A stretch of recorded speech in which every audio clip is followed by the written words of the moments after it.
Makanya hadirnya Ustaz Abdul Somad, Ustaz Adi Hidayat itu penerang jalan.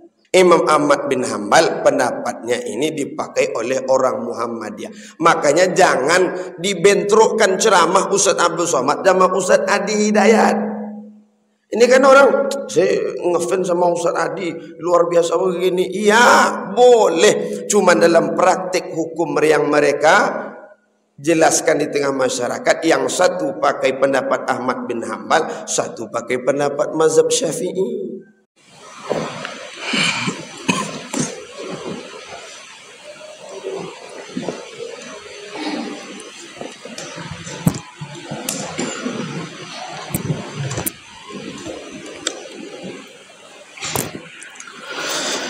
Bismillahirrahmanirrahim. Rabbi shrah li sadri wa yassir li amri wahlul 'uqdatam min lisani yafqahu qawli. Assalamualaikum warahmatullahi taala wabarakatuh.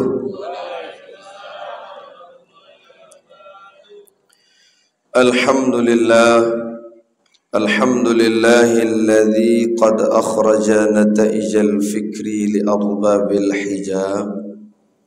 Ashhadu an la ilaha illallah wahdahu la syarika lah wa anna sayyidana Muhammadan abduhu wa rasuluh la nabiyya ba'dah, amma ba'd. Qala Allah ta'ala fil Qur'anil Karim, na'udzu billahi minasy syaithanir rajim. Bismillahirrahmanirrahim. Wala talbisul haqqa bil batil wa taktumul haqqa wa antum ta'lamun. Shadaqallahul azim. Yang sama-sama kita hormati, kita muliakan Bapak Wakil Wali Kota kita. Mudah-mudahan selalu Allah Ta'ala berkahi umurnya, dan mudah-mudahan juga selalu dimudahkan segala urusannya, insyaallah. Sama-sama kita muliakan juga Bapak pengurus Musalla At-Tawadhu beserta jajaran, kemudian Bapak RW, RT serta Bapak Imam Musalla At-Tawadhu. Dan tanpa mengurangi rasa hormat saya kepada Bapak Ibu semua, yang kecil tak disebut nama, yang besar tak diimbaukan gelar. Mudah-mudahan kita pada subuh kali ini dirahmati oleh Allah Subhanahu wa ta'ala.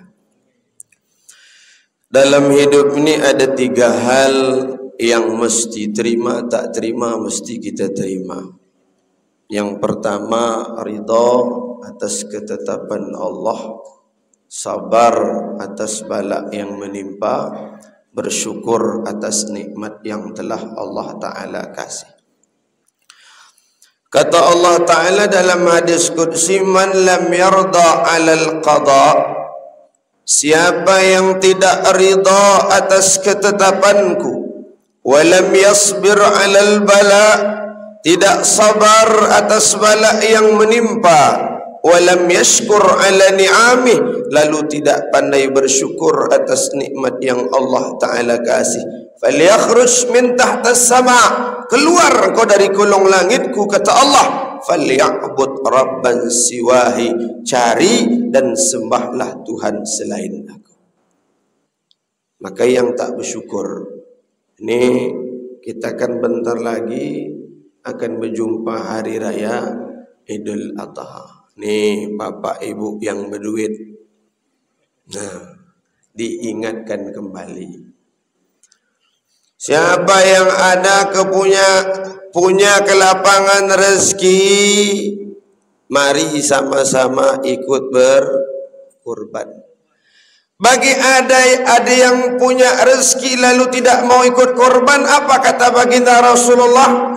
Man kana lahu sa'ah, siapa yang mempunyai kelapangan rezeki, lam yutiha, lalu dia tidak mau ikut korban, fala taqrabanna musallana, maka jangan dekati tempat ibadah kami. Jadi ibu-ibu, bu, duit banyak simpan kan? Janganlah asyik beli tas baru aja. Ini Pak Ustaz dah bertahun-tahun mengumpulkan duit. Ke mana tas itu nanti akan terpampang, akan terpajang di depan sejadah pas hari raya Idul Adha, Pak Ustaz. Nauzubillah. Itu tas tak dibawa mati. Kalau kita berkorban, itulah yang akan menolong kita.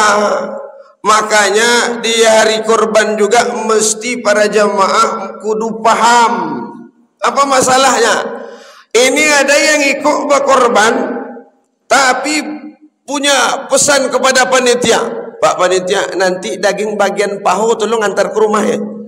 La ilaha illallah. Bapak korban atau gimana nih? Pakai mesan-mesan. Ini akan merusak pahala daripada ibadah kurban. Ini betul Pak Wakil tadi sampaikan. Daerah kita ini kan masjid musala, depan masjid, belakang musala, samping masjid, samping kanan masjid, samping kiri musala. Betul kata Pak Wali. Pergi dia ke situ dapat 3 kilo, pergi ke depan dapat 3 kilo. Apa tak belasan kilo dapatnya. Makanya Bapak Ibu ini muliakan Allah Subhanahu wa taala. Allah taala sindir juga kita dalam Al-Qur'an surah Al-Baqarah ayat 42. Wala talbisul haqqa bil batil wa taktumul haqqa wa antum ta'lamun. Wala talbisul haqqa bil batil. Jangan kau campur aduk antara yang hak sama yang batil. Maka pernah saya sampaikan, ada tradisi kita Pak Wakil, bapak-bapak ibu yang dimuliakan Allah, masjid musala. Di hari di mana hewan korban dipotong, di situ ada makan bersama. Itu tradisi. Tanpa ada izin kepada orang yang berkorban, tanpa ada musyawarah, tanpa ada minta izin, lalu daging yang dipotong lalu dimasak, tak ditimbang berapa kilonya, punya siapa terserah, dimakan secara berjamaah. Setelah itu waktu pembagian, yang berkorban tak dikurangi sepertiga, panitia tak dikurangi sepertiga, yang dapat kupon tak dikurangi sepertiga, para karib kerabat tak dikurangi sepertiga. Pertanyaannya, kalau tak ada yang dikurangi, itu daging yang kita makan punya siapa? Itu masalah. Ribuan kali UAS nyampaikan. Nah, tapi ini mesti kita pahami, mesti apa? Yang berkorban mesti faham dengan ilmu tentang korban. Hendak jadi panitia disuruh ke belakang. La ilaha illallah Muhammad Rasulullah. Kata Nabi apa? Ayyuma lahma nabata minal haram. Siapa yang makan tumbuh dari daging haram, fannaru aula bihi, maka neraka lebih utama buat dia. Jadi kalau kita kasih kajian hari ini di antara orang-orang yang Allah Ta'ala copot keberkahan hidupnya, itu makan haram. Zubillah. Ini Bapak Ibu, ini saya mohon maaf nih, ada perumpamaan.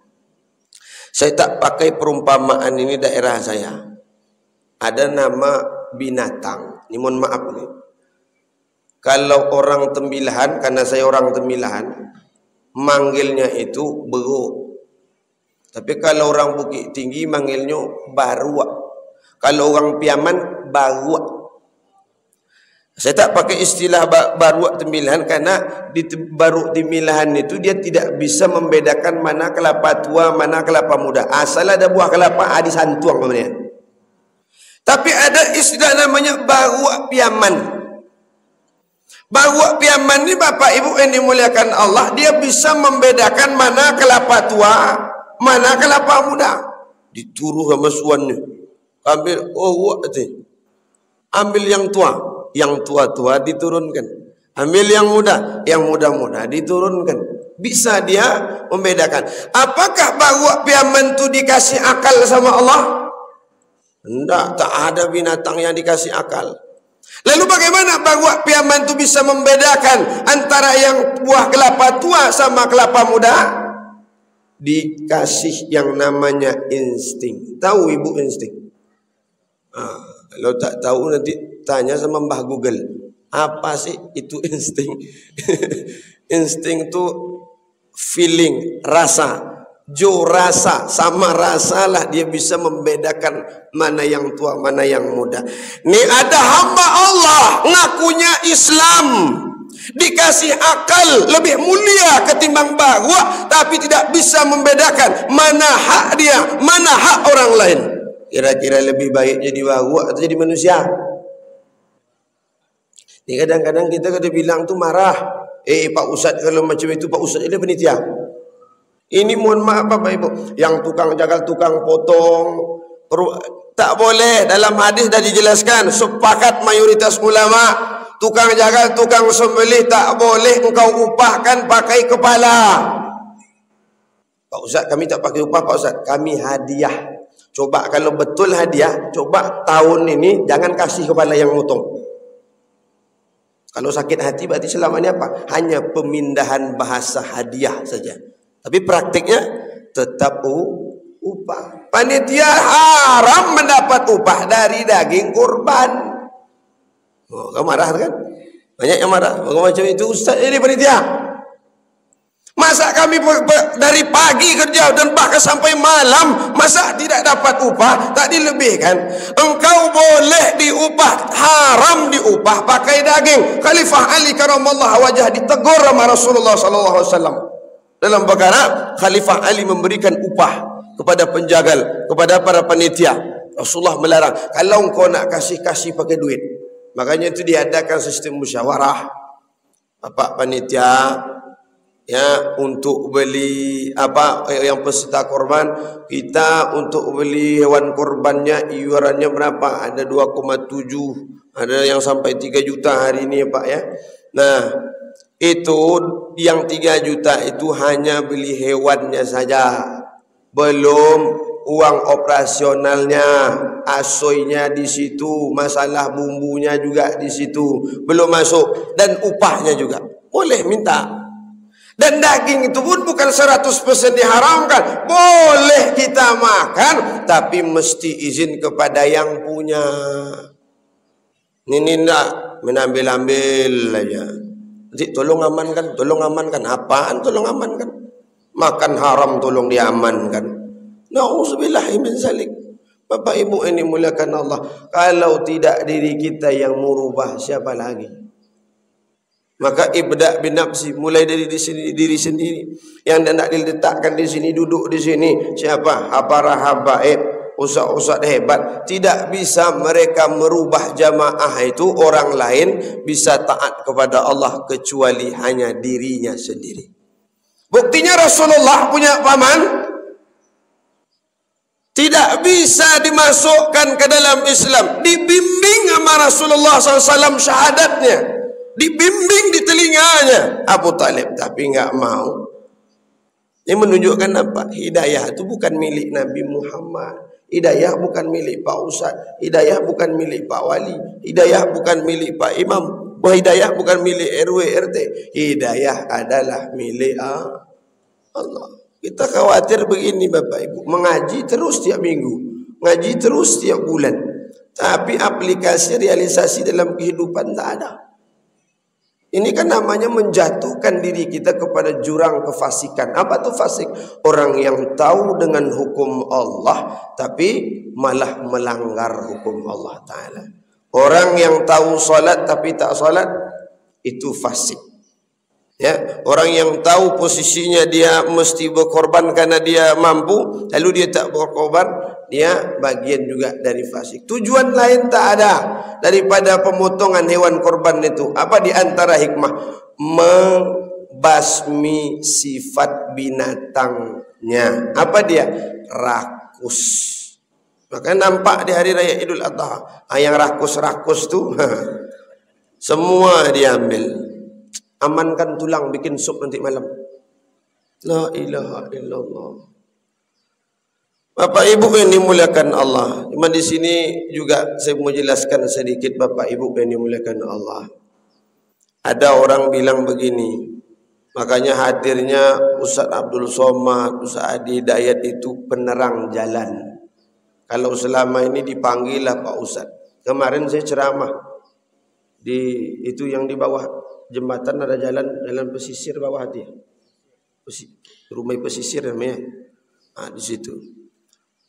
Tad katanya, ada guru kami, dia bilang bulan kemarin dia bilang tidak sah berkorban untuk almarhum mak ayah kalau mak ayah kita tidak berwasiat sewaktu hidup. Kalau hanya berpatokan kepada satu mazhab, maka memang tidak salah. Tapi kalau untuk dijelaskan di tengah masyarakat, ini jadi suatu masalah. Apa masalahnya?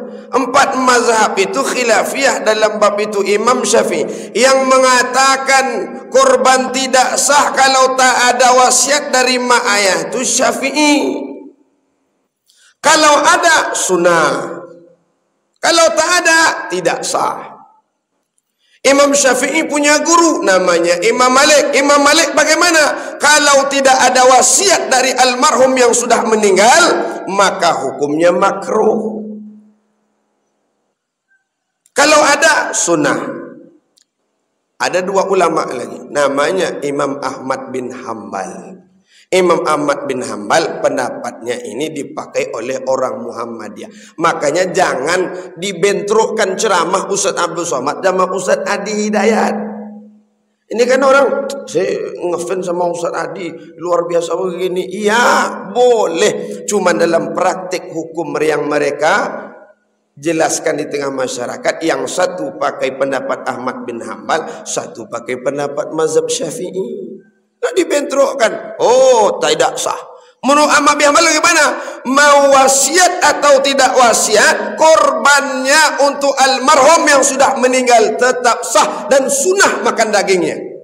Tapi menurut Imam Abu Hanifah, imam mazhab paling tua, apa katanya? Mau ada wasiat atau tidak ada wasiat, sunnah hukumnya, akan tetapi haram memakan daging kurban. Imam Syafi'i dibagi, ada kurban wajib, ada kurban sunnah. Kurban sunnah itu akikah, lalu Idul Adha, itu kurban sunnah. Kurban wajib yang tidak boleh makan daging yang dikorbankan itu namanya kurban wajib. Mana dia? Contoh begini, ya Allah, andai kata luluslah anakku CPNS tahun ini, ya Allah, aku bernazar potong jawi 1 ekor.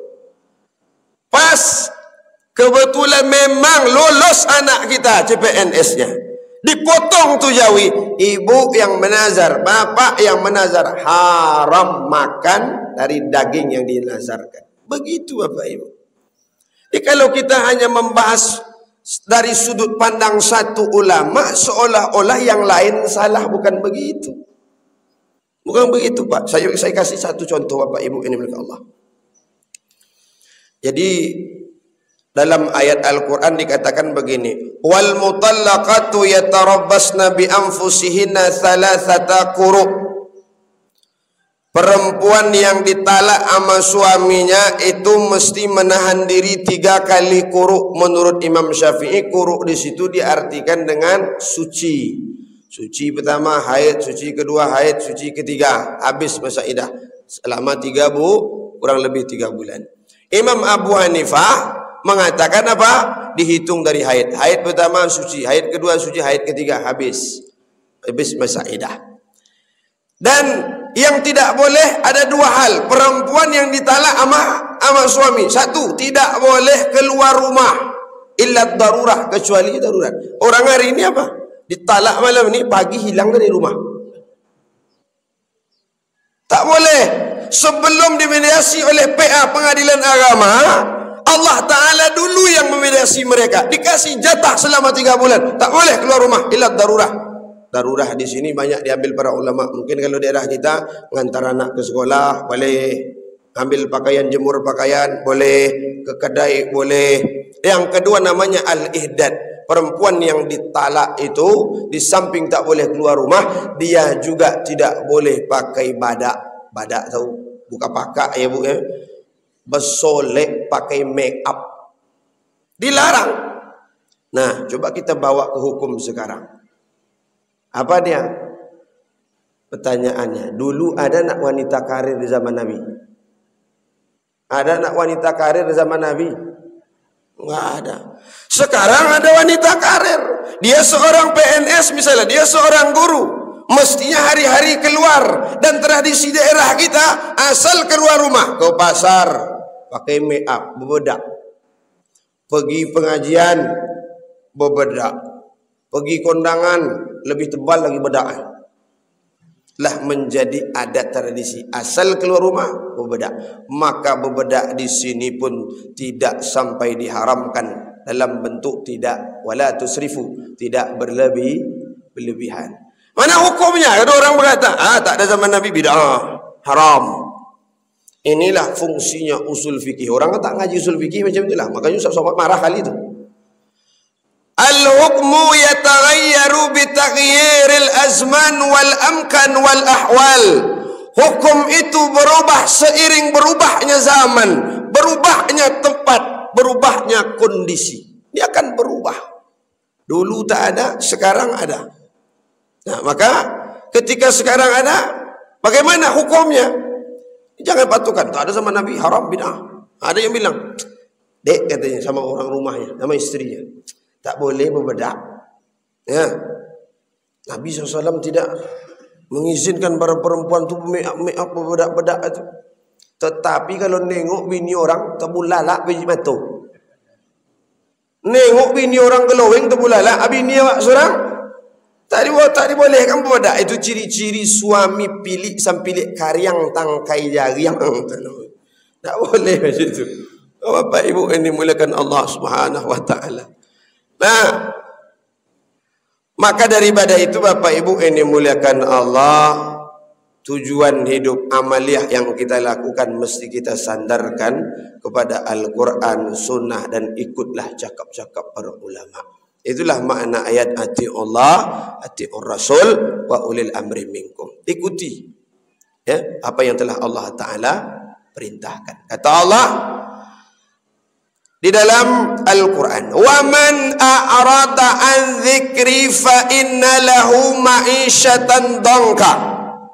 Siapa yang berpaling, yang tak mau ikut aturan Allah, tak mau ikut ayat-ayat Allah, فَإِنَّ لَهُ مَعِيشَةً ضَنْكًا, hidupnya akan dicelakakan oleh Allah Ta'ala. وَنَحْشُرُهُ يَوْمَ الْقِيَامَةِ أَعْمَى, di hari akhirat nanti akan dibangkitkan bersama orang-orang buta. Sampai mereka mengatakan, qala rabbi lima hasyartani a'ma, ya Allah, kenapa engkau bangkitkan kami dalam keadaan buta?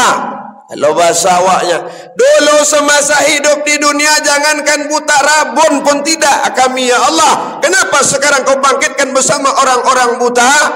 Dijawab langsung sama Allah Ta'ala, dulu kau memang tak buta, kau tak pekak telinga kau tu tak tuli, biji mata tu tak buta, mulut kau tak bisu, tapi ayatku terdengar olehmu, engkau baca, engkau lihat, tapi engkau pura-pura tidak melihat, pura-pura tidak mendengar. Dulu semasa hidup engkau lupakan ayat-ayatku, sekarang di akhirat kata Allah, aku yang akan melupakan engkau. Maka sampai kepada titik simpul, hidup ini kalau tidak mau dilupakan, jangan pernah mau melupakan. Maka Bapak Ibu yang dimuliakan Allah Subhanahu wa taala, ya, lewat tazkirah yang singkat ini mudah-mudahan ada manfaatnya untuk kita semua. Ya, dah habis waktunya Pak ya? Hah? Masih ya? Surutnya lah berapa sih Pak? Masih ada ya? Kalau masih ada boleh lanjut nih Pak. Ya segan pula ceramah depan Pak Wakil gitu. Jarang-jarang sih ceramah sama orang-orang hebat nih kan. Masyaallah. Di ceramah pengennya cepat Bu, duduk di bawah. Grogol saya, grogi. Baik Bapak Ibu yang dimuliakan Allah Subhanahu wa taala. Jadi ikut segala apa yang diperintah oleh Allah Subhanahu wa taala. Hidupnya akan tenang. Kehidupan ini akan terasa sempit karena kita selalu membanding-bandingkan rezeki awak dengan rezeki orang lain. Nih, ingat rumah tangga kita nih Pak, kadang-kadang dah bahagia sebenarnya. Tapi karena ada si Sianu itulah, istri yang suka, bang, kan satu tempat kerja sama bang, gaji kan sama bang. Tengoklah bininya, dililit emas. Lah aku kok satu emas pun tak dibelikan. Nih kadang-kadang karena terlalu banyak membanding-bandingkan rezeki awak dengan rezeki orang lain, keberkahan, kebahagiaan rumah tangga itu pada hilang. Nauzubillah. Maka daripada itu Bapak Ibu yang dimuliakan Allah Subhanahu wa taala, kita mesti rujuki, mesti patuhi atas apa yang telah Allah Ta'ala tetapkan. Cukup ikuti aturan apa yang telah Allah Ta'ala buat. Sama Pak Wakil, Pak Wali Kota, kita bikin aturan begini. Kalau kita ikuti sama-sama, alhamdulillah ada ketenangan, ya, ada kenyamanan. Tentu setiap hukum yang Allah Ta'ala beri pasti memberikan efek yang sangat luar biasa. Ada maslahatnya. Contoh begini, orang pada komentar masalah harta waris 2:1, 2 untuk laki-laki, 1 untuk perempuan. Di mana letak keadilan Allah Ta'ala? Di mana letak adilnya Allah Ta'ala? Mestinya kan laki-laki ini bisa mencari perumpamaan batang ubi, dicampakkan dimanapun dia akan hidup. Beda sama perempuan. Kan gitu. Menurut kita. Tapi menurut Allah Ta'ala, saya pernah berikan gambaran kepada ibu, orang tua saya di sini. Ada 2 orang miskin. Yang satu rumah dihuni satu sama ibu-ibu yang miskin. Satu rumah lagi dihuni 3 orang miskin, ibu serta 2 orang anak. Sekarang, kalau kita mau sedekah, kita salurkan zakat misalnya. Mau dilebihkan orang yang satu ini, rumah yang hanya didiami oleh 1 orang ibu-ibu, atau yang 3 orang? Yang 3. Kenapa yang 3? Karena tanggung jawabnya besar. Karena 3 orang. Sekarang saya jelaskan. Yang satu ini hanya bisa mencari rezeki seorang diri. Ada keterbatasan. Ketika dia tak mencari, dia tak dapat apa-apa. Yang 3 orang ini, ibunya cari, dibantu sama 2 orang anak. Setelah saya jelaskan macam ini, ibu akan salurkan, tambahkan zakat itu tadi, sedekah itu tadi kepada yang 1 atau yang 3? Yang di sini aja lah kebingungan kita. Tadi milih 3, nah sekarang milih 1. Memang manusia itu begitu. Makanya adil itu bukan berarti mesti sama. Contoh, Bapak Ibu minta Pak Wakil bantu-bantulah untuk musala kami ini. Ada masjid di situ, ada musala di sana. Apakah mau bantuan itu disamakan yang maya di sana? Kalau menurut akal apa kita kan? Iyalah Pak, kami juga pengen mimbar yang bagus itu Pak. Itu kan sesuai kebutuhan. Adil itu bukan berarti sama. Ibu punya anak, bapak ibu punya anak, 1 SD, 1 SMA, 1 kuliah. Apakah sama-sama 10.000 uang jajannya?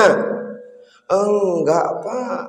Begitulah makna keadilan, tidak mesti sama. Maka daripada itu, nih bagian sini aspalnya mesti ditebalkan segini. Bagian sana apakah mesti? Tengok kondisi. Di sini kenapa mesti ditebalkan? Karena datarannya dataran rendah. Hujan sedikit tenggelam tuh jalan. Berapa subuh saya bulan puasa tenggelam di jalan. Yang di situ hampir saya tak bisa lewat untuk pergi ceramah di Baitul Amal. Bilang kata bapak ketua, lewat sini aja lah Pak Ustaz katanya. Rupanya lewat di situ tenggelam juga lagi. La ilaha illallah. Bagian sini panam, tapi alhamdulillah saya tengok juga, saya mengikuti juga Pak Wali Kota. Tengok beliau kan turun beliau semalam, tengok lokasi-lokasi yang tenggelam. Alhamdulillah ada perubahan sesuai yang Pak Wakil sampaikan. Ya, alhamdulillah, mudah-mudahan pemimpin daerah kita ini betul-betul amanah. Makanya masyarakat ni yang selalu mendoakan, yang sikit-sikit bapak makan uang haram, jangan itu jadi bahas. Awak di masjid kan makan uang haram, uang anak yatim 40 juta. Ditanya, mana 40 juta tu pak? Kok yang dikeluarkan 5 juta untuk kas apa sampai 30 juta? Serahkan ke anak yatim, duit tu tak nampak lagi, itu masalahnya. Kita bilang orang makan haram makan ini. Awak dalam masjid tempat ibadah makan uang haram. Tetapi bukan bapak ibu di sini. Bapak ibu di sini ujung laut. InsyaAllah bapak ibu sini insyaAllah sama. Urang ya pak. Bapak ibu ini muliakan Allah SWT. Itu tadilah bunyinya ya. Baik bapak ibu ini muliakan Allah. Ini mohon maaf ya pak. Okey, urang paknya. Jangan masuk hati pula. Bapak Ibu, mudah-mudahan tazkirah kita ni ada manfaatnya. Saya doakan Bapak Ibu semua yang hadir, Allah Ta'ala panjangkan umur, murahkan rezeki, sehatkan badan, mudahkan segala urusan duniawi dan hari akhirat kita.